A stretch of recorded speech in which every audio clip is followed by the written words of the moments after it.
water. We drink, we wash, we irrigate. About 71% of Earth's surface is covered with water, but only 2.5% of it is fresh water, and only 1% is easily available for human consumption. In a city like Dar es Salaam, it is estimated that over 500 million liters of water is consumed every day. We obtain this water from three main sources, which are surface water, rainfall, and groundwater. Surface water sources include rivers, lakes, and ponds, while groundwater is stored in aquifers. Water never stops moving from one source to another in a cycle known as hydrological cycle, which consists of four main stages, which are evaporation, condensation, precipitation, and collection. The conventional water sources are facing challenges from both natural factors and human activities.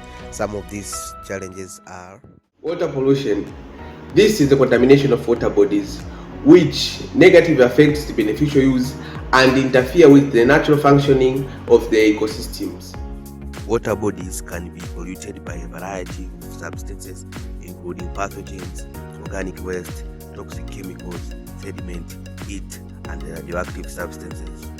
It is estimated that by 2050, 47% of people on Earth will struggle to find drinking water due to ongoing water pollution.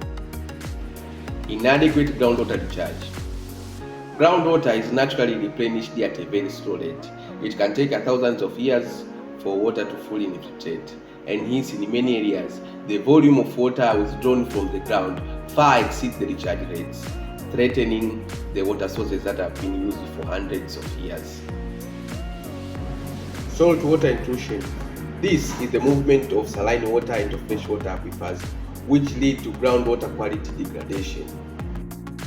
Groundwater extraction is the primary cause of saltwater intrusion, where extensive extraction of groundwater can lower the level of the freshwater table and allowing the denser salt water to move inland laterally.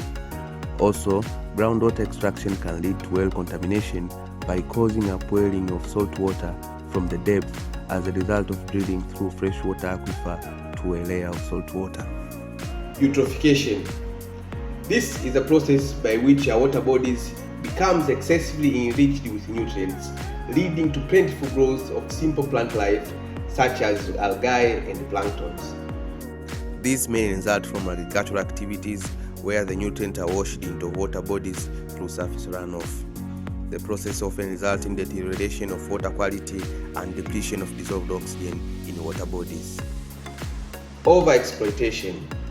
Due to the increase in the population and the need of water, our water sources are now being overexploited, whereby the amount of water extracted far exceeds the rate at which these sources are recharged, and hence lead to drying of these sources, particularly in dry seasons. Climate change.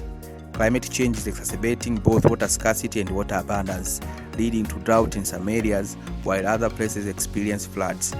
The rising temperatures disrupt precipitation patterns and the entire water cycle in a complex way.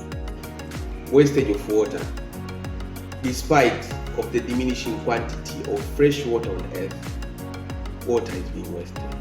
From large plantations which waste water due to poor irrigation schemes, to household wastage in washing dishes with running water, leaking pipes, and flushing trash in the toilet. On this note, I believe we have understood the major challenges facing our water resources, and on the next video we shall see on the ways on how to protect and conserve this vital resource for humans.